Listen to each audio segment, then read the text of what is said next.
김근우 전문가와 함께하겠습니다. 3포인트 시간입니다. 전문가님 안녕하세요. 네, 안녕하십니까. 김근우입니다. 네, 오늘 살펴볼 첫 번째 포인트입니다. 한숨 돌린 시장과 잭슨홀 미팅, 시장 전체적으로 좀 읽어보겠습니다. 반등 흐름을 이어가다가 오늘장에 특히나 또 후반 갈수록 더욱더 좀 조정이 깊어지고 있는 현재 상황, 잭슨홀 미팅도 앞두고 있어서 이 조정이 단순하게 좀 받아들여지지는 않는데 전문가님은 어떻게 보세요? 네, 일단 사실 오늘 조정이 발생하는 거는 누구나 이야기할 수 있고 누구나 예측할 수 있는 정도의 조정이다라고 저는 판단합니다. 사실 벌써 2주가 됐어요. 블랙 먼데이가 월요일에 있었었죠. 지지난주 월요일에 있었는데 사실 그때까지만 하더라도 시장에 그만한 변동성이 발생할 줄은 몰랐고 실제로 그만큼 강한 하락이 10%가 넘는 하락이 하루 만에 발생을 하고 나서 그 다음 주간을 보게 되면 사실 대부분 되돌렸습니다. 지수단에서는 거의 다 회복을 해줬고요. 중요한 거는 이 되돌리는 폭조차도 가파르게 상승을 했기 때문에 오늘 발생하는 조정은 사실은 어느 정도는 원활한 조정의 일부다라고 판단을 하는 게 보다 바람직하다라고 저는 판단을 하고 있고요. 그리고 앵커님 말씀해 주신 것처럼 오늘 아마 이 증권방송을 시청해 주시는 분들, 토마토 방송 보시는 분들 많이 들으셨겠지만 잭스홀 미팅이 이제 얼마 안 남았습니다. 22일부터 24일까지 진행이 될 거니까 사실 이번 주는 우리 증시뿐 아니고 글로벌 단에서도 회복세가 굉장히 좋았잖아요. 그러면 당연히 조정이 좀 나올 거고 그 조정의 명분에는 잭슨홀 미팅을 기다리는 방향이 좀 또렷해지지 않을까라고 저는 판단을 하고요. 그로 인해서 아무래도 시장 거래대금이 좀 감소하는 측면이 좀 두하게 될 겁니다. 그럼 이게 좀 언제 끝날까라고 봤을 때는 조정세는 아무래도 파월 의장 연설이 23일 금요일 밤 11시에 예정이 되어져 있기 때문에 파월 의장의 연설을 보고 연설에 따라서 시장이 어떻게 판단하는지 보고 그리고 나서 우리 증시의 방향이 좀 초점이 잡히지 않을까라고 보고요. 참고로 지금 이제 시카고 상품거래소 기준으로 보자라면은 9월 25bp 기준금리 인하 가능성이 72%대입니다. 그래서 금리 인하는 거의 확실시가 되고 있는데 이것을 파월 의장이 어떻게 판단을 하고 이야기를 할 것인지가 좀 중요할 것 같은데 특별한 내용은 없을 겁니다. 제 예상에는. 다만 시장이 그걸 기다리고 있는 측면은 그 연설에 따라서 앞으로의 방향을 갖기 위한 어느 정도의 숨고르기 정도로 판단하는 게 맞을 것 같고요. 그렇다 보니까 사실 오늘 우리 증시도 그리고 지난 미국 증시도 보게 되면은 대체적으로 중심주들, 주도주들은 좀 쉬는 모습을 보여주고 있어요. 물론 제약바이오처럼 금리 인하의 완전한 수혜 업종 같은 경우는 좀 상승을 해줍니다만은 그걸 제외하고는 사실 전반적으로 다 쉬고 있습니다. 그래서 지금 중소형 테마주들이 좀 많이 올라오죠. 그런 지점들을 좀 꼽아서 말씀을 드릴 건데 일단은 금리 인하 기조가 지금 유지가 되면서 금리 인하 수혜주들이 좀 움직여주고 있거든요. 그 종목들 하나씩만 좀 살펴보겠습니다. 자, 우선은 건설주입니다.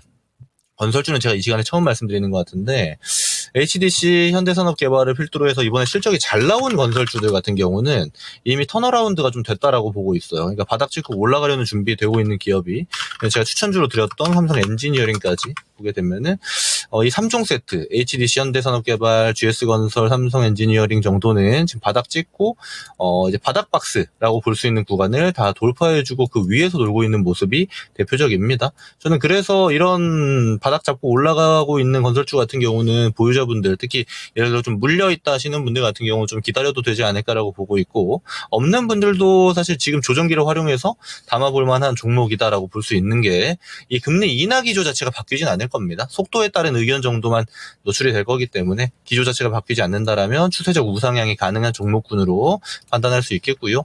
당연하겠지만 오늘도 네, 알테오젠을 비롯해서 플랫폼 그러니까 우리가 보게 되면은 대형 바이오 종목들 있잖아요. 여기 리가켄 바이오라든지 ABL 바이오 제가 항상 그 플랫폼이라고 말씀드리는 최근 6월에 라이센스 아웃 진행했던 에이프릴 바이오도 플랫폼 단에서 지금 굉장히 좋은 모습 보여주고 있고 여기 보게 되면 한올바이오 파마라든지 뭐 이런 종목들도 바이오테크에서 굉장히 좋은 기업들이거든요. 이 기업들 중에 사실 밑에 제가 추가했던 에이프릴이라든지 한올바이오는 아직은 뭐 급등에 출발을 했다라고 이야기 드리긴 좀 어렵습니다만 전반적으로 잘 유지가 되고 있다라고 느끼실 겁니다. 시장 대비해서 굉장히 좋은 모습, 당분간에도 이 플랫폼 따는 좋은 모습 보여줄 가능성이 상당히 높고 오늘 펩트론이 이제 유상증자 얘기가 나오면서 이 플랫폼 단에서 숫자 안 찍히는 기업이죠. 펩트론 같은 경우는 그래서 숫자 찍히는 애들과의 차별성이 좀 나와주고 있는데 펩트론은 들고 계신 분들 일단 좀 많이 난처한 상황이실 것 같은데, 이번 주 정도는 좀 지켜봐야 될 것 같습니다. 이게 악재로만 소화를 해서 예를 들어 하방으로 되돌림이 발생할 경우에는 펩트론은, 자, 좀 다른 종목 지우고 펩트론 위주로 말씀을 드리자면, 만약에 하방으로의 압력을 더 받게 되면은 일부 비중은 당연히 정리하면서 가야 되는 게 맞기 때문에 이 좋았던 모습과 조정기 안에서 제가 말씀드린 구간은 사실 여기잖아요. 그래서 뭐 많이 수익 구간 줬으니까 잘 챙기셨을 거라고 저는 좀 판단을 하고 넘어가도록 하겠습니다. 자, 근데 제가 말씀드린 것처럼 시장 자체가 지금 이런 대형주들, 바이오단 정도를 제외하고는 다 쉬고 있어요. 중심주들은.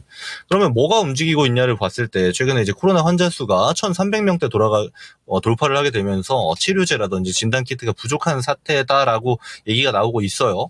그래서 움직이는 게 뭐 시젠이라든지 SD바이오 센서, 랩지노믹스, 뭐 수젠텍, 그러니까 진단키트류들이 좀 움직이는데, 사실 이 진단키트류들은 바이오긴 합니다만 금리 인하 수혜주로 보긴 좀 어려워요. 그래서 만약에 혹시나 들고 계셨던 분들이 있으면은 잘 수익 실현 또는 정리하는 방향으로 지금은 보는 게 맞다라고 보고, 이번 주 목요일, 그러니까 잭슨홀 미팅을 지나서 시장 정상화가 발생한다라면 이런 테마주들은 급격하게 죽을 수 있습니다. 대표적으로 테마주 하면은 삼부토건 같은 기업 있잖아요. 이렇게 돼도 저는 별로 이상해 보이진 않아요. 뭐 시젠이나 SD바이오 센서는 좀 큰 기업이라서 이렇게 되지 않겠지만 지금 제가 짚어드렸던 기업들 제외하고는 대체적으로 전반적으로 소형주들이 많아요. 특히 이 코로나 테마주들이. 그래서 지금의 급등세를 잘 활용하는 게 보다 현명한 투자 방식이 될 것이다라고 저는 좀 보고 있습니다. 참고로 보시면 좋을 것 같고요. 그리고 지금 전기차 화재, 그리고 전기차 화재가 이슈가 되자마자 전기차 화재 관련 종목, 전기차 충전 관련 종목이 가더니 최근에 이제 전고체가 가잖아요. 저는 마찬가지라고 봅니다. 안동화성, 뭐 이수 스페셜티 케미컬, 오늘 오전에 다 강했다가 내려온 종목들인데 메이크 머티리얼즈 이런 애들 들고 계신 분들은 다 이제 매도 자리로 보시는 게 맞다라고 저는 봅니다. 얘네들 아직 기간 많이 필요한 애들이고 실제로 개발 단계 가면은 전고체 같은 경우는 삼성 SDI가 저는 당연히 가장 큰 수혜주라고 보고 이거를 서포트하는 기업들이 맞다라고 보지 이제 황화리튬을 하고 있다고 해서 한동화성 같은 기업들이 이 전고체 배터리의 대장으로 우뚝 선다라고 저는 판단하지 않아요. 그래서 이런 테마성이 짙은 장세에서 잘 매도하고 나오시는 게 활용하기에 좋겠다라고 이야기를 드리면서 첫 번째 주제는 이 정도 의견 드리도록 하겠습니다. 예, 다음 두 번째 넘어가겠습니다. 오늘 IT, 특히나 반도체 관련된 종목군들이 조정받고 있습니다. 미증시에서 엔비디아는 사실 크게 조정 안 받았습니다. 쉬는 정도였는데 우리 관련된 종목군들은 낙폭이 꽤 깊게 나오고 있습니다. 삼성전자 8만 원, SK하이닉스 20만 원 선 코앞에서 나타나는 조정이어서 더욱더 또 걱정들을 하고 계실 텐데요. AI 거품론 이렇게 주셨어요. 사실 오늘 새롭게 나오는 내용은 아니지만은 여전히 좀 짚어볼 만한 부분이 있습니다. AI 거품론 어떻게 생각하세요? 네, 일단 이 AI 거품론이 아직은 글로벌에서도 가시지는 않았습니다. 그러니까 골자를 보게 되면 이런 거예요. AI를 가지고 해서 돈 버는 기업은 누구냐?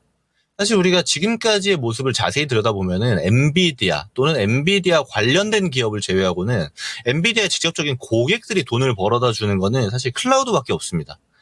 그래서 이걸 가지고 AI가 모든 걸 다 해결해 줄 것처럼 분위기가 형성이 됐었는데 그렇지 않을 수도 있겠구나라는 얘기가 지금 사실 시장에는 좀 큰 골자 중에 하나가 아닐까라고 저는 보고 있는데 엔비디아는 제가 차트는 지금 안 띄워놨는데 사실 지난주에 보면요.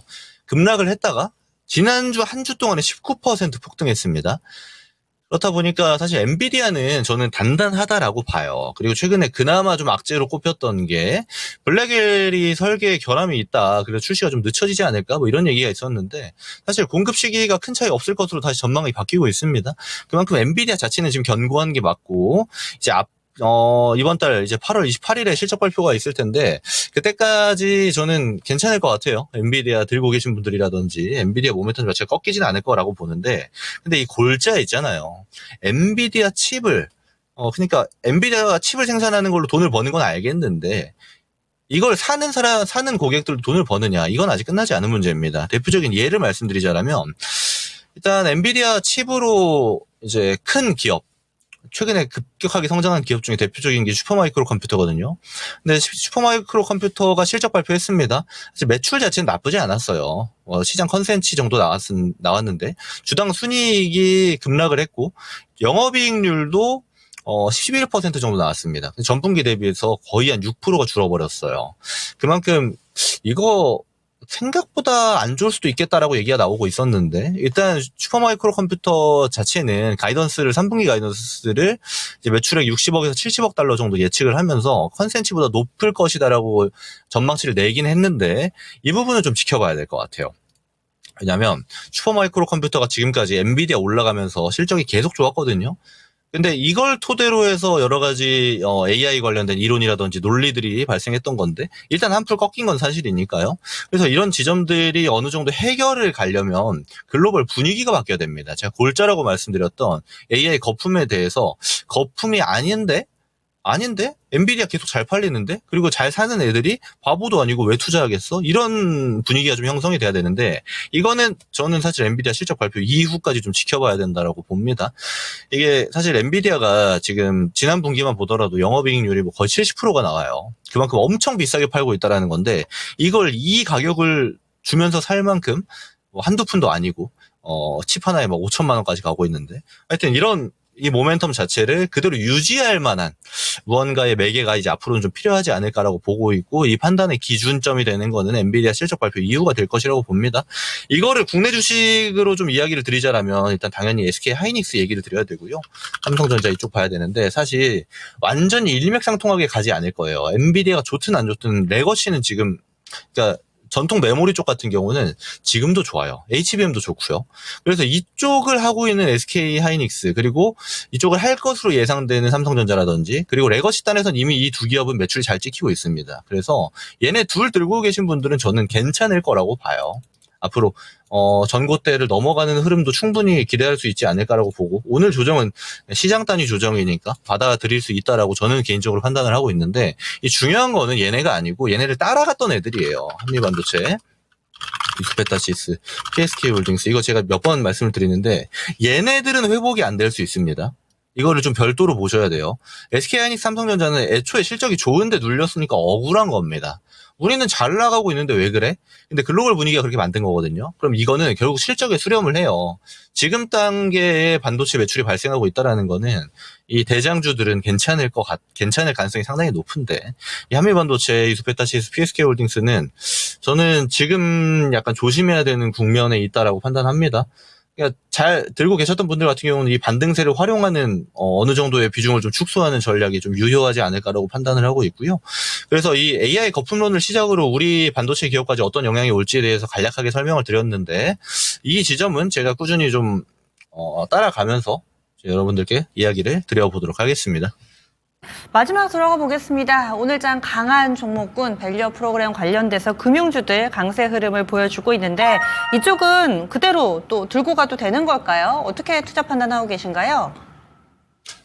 네, 일단 밸류업 프로그램과 금융주의 관계에 있어서 우리 증시가 어떻게 반응하는지를 지금 봐야 되는데, 사실 밸류업 프로그램은 지금까지는 실패입니다. 왜냐하면 5월 27일 날 공식적으로 발표를 했고 자율공시를 이야기했어요, 정부는. 근데 지금 자율공시 한 곳을, 그러니까 참여율로 보자라면 0.3%밖에 안 됩니다. 그리고 앞으로 할 것 같아요라고를 다 포함해도 0.6%예요. 그러니까 밸류업 공시를 아무도 안 하고 있거든요. 물론 이 밸류업 프로그램 자체가 뭐 단발성이 아니고 꾸준히 앞으로의 방향에 대한 이야기를 해야 되기 때문에 아무래도 올해 4분기에 밸류업 공시가 좀 나오지 않을까를 기대하고 있습니다만, 그조차도 많이 쳐줘야 현재는 5%에서 10% 기업이 참여하지 않을까로 보고 있어요. 그러니까 이거를 우리가 주로 일본의 밸류업 프로그램과 비교를 하니까 사실 굉장히 떨어지는 레벨의 참여도거든요. 그래서 이거를 좀 올려야 되는데 어떻게 올려야 되나가 먼저 중요할 것 같아요. 그래서 세제 혜택을 내년부터 적용되는, 그러니까 25년부터 적용되는 세제, 올해 적극적인 참여를 하는 기업들에게도 적용을 해야 되는 거 아니냐라는 얘기도 나오고 있고, 그리고 주주 환원 정책에 따라서 지금 세제 혜택이 들어가고 있는데, 이거에 대한 캐파도 좀 늘려서 많은 기업들이 더 나도 좋고 주주도 좋고, 그러니까 법인도 좋고 주주도 좋고의 분위기를 형성할 수 있게 가야 되지 않나. 그러니까 수정안에 대한 요구도 나오고 있어요. 그래서 이 점은 좀 지켜보면서 대응을 해야 될 것 같은데, 근데 제가 오늘 얘기 드릴 거는 금융주들이에요. 그렇다 보니까 금융주들이 프리미엄을 엄청 받고 있습니다. 예를 들면 KB금융, 하나금융지주, 신한지주, 이 대표적인 이 금융 지주사들 같은 경우는 얘네들은 대놓고 먼저 공시를 했죠. 그냥 우리 할게요를 한 기업들이에요. 그렇다 보니까 사실 시장 중심도가 어마어마하게 집중이 되어 있습니다. 금융주가 언제 이렇게 좋았나를 생각될 정도로 정말 굉장히 좋은 모습을 보여주고 있고, 사실 이쪽은 올해 내내 저는 좋을 걸로 봅니다. 제가 이렇게 이야기 드렸잖아요. 4분기 공시가 나올 거다. 그러니까 다른 기업들 같은 경우는. 그러면 4분기까지 기업 밸류업 프로그램의 수혜주, 기업 밸류업 프로그램의 어떤 주된 참여 기업으로 볼 수 있는 거 은행주밖에 없어요. 지금 지주사들도 참여 안 하죠. 우리가 그토록 원했었던 자동차 부품주들 이제 좀 가자 했을 때 자동차 부품주 한 곳도 안 끼어 있습니다. 근데 금융주들은 대놓고 우리 해볼게 하고 나오고 있기 때문에 이거 들고 있는 분들은 그냥 가져가셔야 되고, 사실 조정 나오면 저는 올해 내내 얘네들은 사야 되는 애들로 저는 판단을 합니다. 그래서 지금의 상태가 이렇기 때문에 앞으로의 방향성은 좀 더 제시를 해야 되는 게 지금 정부의 입장이 된 거고, 그러면 지금 상태에서 좋은 거는 은행주인 거고, 그리고 지금 얘네 이렇게 올라와도요, 기업 밸류 프로그램의 본질은 PBR 한 배를 만들겠다라는 거잖아요. 이렇게 올라와도 한 배 안 됩니다. 지금 올라온 만큼 더 올라가야 한 배 될까 말까예요. 이 세 개의 기업들도. 그래서 저는 여기 있는 애들 다 괜찮다. 앞으로도 올해 말까지는 이 밸류 프로그램의 중심주가 될 가능성이 상당히 높다. 이런 의견 드려보도록 하겠습니다. 관심주 있으세요? 네, 오늘 관심주 방금 말씀드렸던 금융주 중에 신한지주 가져왔습니다. 신한지주가 밸류업 공시를 했어요. 밸류업 공시 내용을 보게 되면은 27년까지 자사주 100만 주, 그러니까 5천만 주 감축하겠다라는 거거든요. 총 주식수가 5억 주기 때문에 10% 감축입니다. 사실 어마어마한 수치고, 그렇다 보니까 이 배당 총 금액이 점진적으로 상향이 되고 자사주도 소각이 되니까 배당금도 빠른 속도로 올라가고 있어요. 그리고 앞으로도 올라갈 것으로 보이고, 그래서 굉장히 적극적인 태도를 임하고 있고, 그렇다고 해서 실적이 안 좋냐? 그렇지도 않죠. 지금 은행주도 실적 역대 최고 나오고 있는데 실적도 당연히 좋고요. 그래서 안 좋을 게 없는 상태다라고 저는 판단을 해서 어느 정도 비중은 지금 금융주는 무조건 들어가야 된다라고 판단을 하고요. 지금 가격대가 PBR 0.5배 정도 돼요. 그 말은 즉슨 사실 PBR 한 배 기준으로 보면 2배 더 가야 되는 거거든요. 근데 그렇게 계산하기 좀 어렵고 0.7배에서 0.8배까지는 꾸준히 상승하지 않을까라고 좀 판단을 하고 있습니다. 그래서 가격 전략 바로 드려보도록 할게요. 매수가는 오늘 종가를 기준으로 하고요. 목표가는 최근 고점이었던 65,000원, 그리고 손절가는 48,000원 여러분들께 말씀드려보도록 하겠습니다. 알겠습니다. 오늘 자세한 말씀 고맙습니다. 네, 고맙습니다. 네, 토마토 투자 클럽 김근우 전문가 함께했습니다.